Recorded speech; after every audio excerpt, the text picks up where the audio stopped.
বিরোধী ছাত্র আন্দোলনের চলমান অবস্থায় ৩ অগস্ট ২০২৪ তারিখে বেশ কিছু সাংবাদিক এবং সাংবাদিক নেতৃবৃন্দ তৎকালীন প্রধানমন্ত্রীর সঙ্গে দেখা করে মানবতা বিরোধী অপরাধ এবং গণহত্যা যে চলছিল তখন সারা দেশে সেটার সাথে একাত্মতা ঘোষণা করেন এবং সেটি চালিয়ে যাওয়ার ব্যাপারে প্রধানমন্ত্রীকে উৎসাহ প্রদান করেন।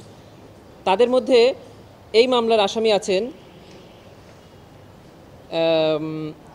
নঈমুল ইসলাম খান, ইকবাল সোভান চৌধুরী, ফরিদা ইয়াসমিন, শ্যামল দত্ত, মোজাম্মেল বাবু, নবনীতা চৌধুরী, সুভাষ সিংহ রায়, আহমেদ জুবায়ের, তুষার আবদুল্লাহ, সাইফুল আলম, নঈম নিজাম, আবেদ খান, প্রভা শামিন, ফারজানা রূপা, শাকিল আহমেদ, মিথিলা ফারজানা, জাহেদুল হাসান পিন্টু, মঞ্জুরুল ইসলাম, আশিস সৈকত, মানস ঘোষ, প্রণব সাহা, মাসুদা ভাট্টি, মুন্নি সাহা, জয় মামুন, স্বদেশ রায়, সোমা ইসলাম, শ্যামল সরকার, অজয় দাস, আশরাফুল আলম খোকন সহ আর যাদের নাম এখানে আসেনি, কিন্তু এটা তদন্তে প্রমাণিত হবে যে আসলে এখানে কারা ছিল বা ছিল না।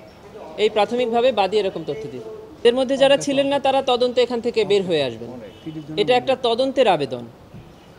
Police investigation agency of the crime international crimes tribunal এটার ব্যাপারে তদন্ত করবেন এবং ওই অনুষ্ঠানে কারা ছিলেন কারা ছিলেন না, কারা কারা উস্কানি দিয়েছেন কারা দেননি সে ব্যাপারে তদন্ত করে ওনারা এখানে আরও সাংবাদিক বা আসামি যুক্ত করতে পারেন অথবা এখানে যারা আসামি আছেন তাদেরকে অব্যাহতি দিতে পারেন, সে সুযোগ তাদের থাকছে।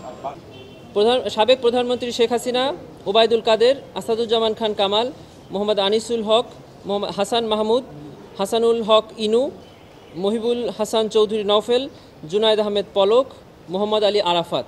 আমরা এখানে মোহাম্মদ আলী আরাফাত সাহেবের একটি স্টেটমেন্ট দিয়েছি যেখানে তিনি বলেছেন এই আন্দোলনরত ছাত্ররা ড্রাগ অ্যাডিক্টেড বলেছেন এবং উনি এটাও বলেছেন যে রাবার বুলেট এতগুলো আছে যে 5 বছর একটানা গুলি করলে এটা শেষ হবে না। এই ধরনের পত্রিকাও আমরা এখানে দিয়েছি।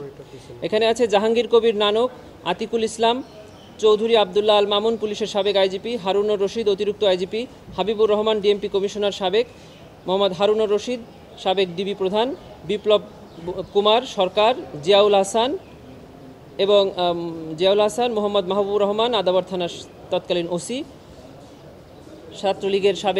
ছাত্রলীগের সভাপতি এবং সেক্রেটারি এবং সাবেক বিচারপতি এইচ.এম. শামসুদ্দিন চৌধুরী মানিক এবং মোহাম্মদ জাফর ইকবাল এবং নিজুম মজুমদার এবং মেজবা কামাল এরা আছেন।